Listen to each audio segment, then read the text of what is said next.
ओशो कहते हैं सत्य कोई निर्धारित मार्ग नहीं है। सत्य तक पहुंचने के लिए कोई धर्म, पद्धति या प्रणाली तुम्हें वहां नहीं ले जा सकती। उनका यह कथन परंपरागत सोच और धर्म की रूढ़िवादी मान्यताओं को चुनौती देता है। वे मानते हैं कि आत्मज्ञान व्यक्तिगत खोज है जो बाहरी पद्धतियों से नहीं बल्कि आंतरिक जागरूकता से प्राप्त होती है। ओशो के अनुसार पाथलेस पाथ यानी मार्गहीन मार्ग का अर्थ है कि आत्मज्ञान तक पहुंचने का कोई विशिष्ट तरीका या नुस्खा नहीं है। कोई धर्म, गुरु या ग्रंथ तुम्हें आत्मज्ञान नहीं दे सकता। या तुम्हारी आंतरिक खोज है और अनुभव का परिणाम है। ओशो कहते हैं बुद्ध, महावीर और कबीर जैसे आत्मज्ञानी संतों ने अपनी अपनी राहों पर चलकर आत्मज्ञान प्राप्त किया है। किसी ने भी पूर्व निर्धारित प्रणाली का पालन नहीं किया। ओशो कहते हैं धर्म केवल बाहरी अनुशासन देते हैं, लेकिन सत्य एक आंतरिक अनुभव है। धार्मिक पद्धतियां नियमों और अनुशासन में जकड़ देती हैं। वे व्यक्तित्व को दबाती हैं और स्वतंत्रता को नकारती हैं। ओशो के अनुसार हर व्यक्ति अलग है। जिस प्रकार हर बीज के अंकुरण के लिए अलग मिट्टी,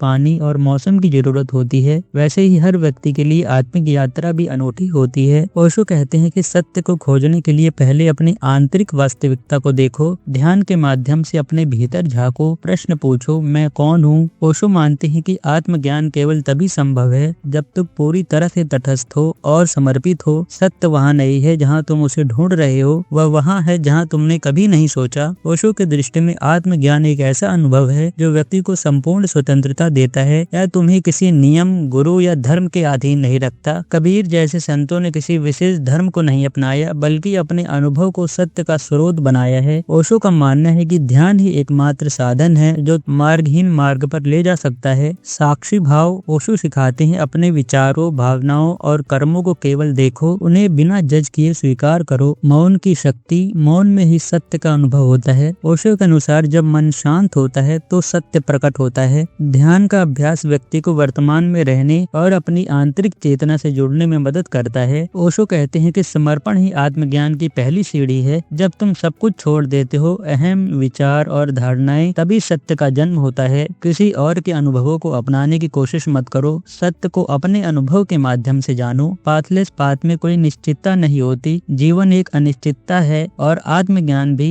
इस अनिश्चितता को स्वीकार करो। पाथलेस पाथ के फायदे ओशो कहते हैं व्यक्ति किसी भी धर्म, पद्धति या गुरु से परे होकर सत्य को जान सकता है। यह मार्ग व्यक्ति को अपनी अनूठी राह बनाने की प्रेरणा देता है। सत्य का अनुभव व्यक्ति को भीतर से शांत और संतुलित बनाता है। ओशो कहते हैं मार्गहीन मार्ग पर चलना मुश्किल हो सकता है, लेकिन यह सत्य का एकमात्र तरीका है। सत्य वहाँ है जहाँ तुमने कभी नहीं देखा। आत्मज्ञान कोई पद्धति नहीं बल्कि एक व्यक्तिगत अनुभव है। यह एक आंतरिक यात्रा है जहाँ व्यक्ति को अपने भीतर झांकना होता है, ध्यान करना होता है और सत्य को बिना किसी बाहरी मदद के खोजना होता है। सत्य एक यात्रा है और यह यात्रा तुम्हारे भीतर शुरू होती है। इसे बाहर मत खोजो।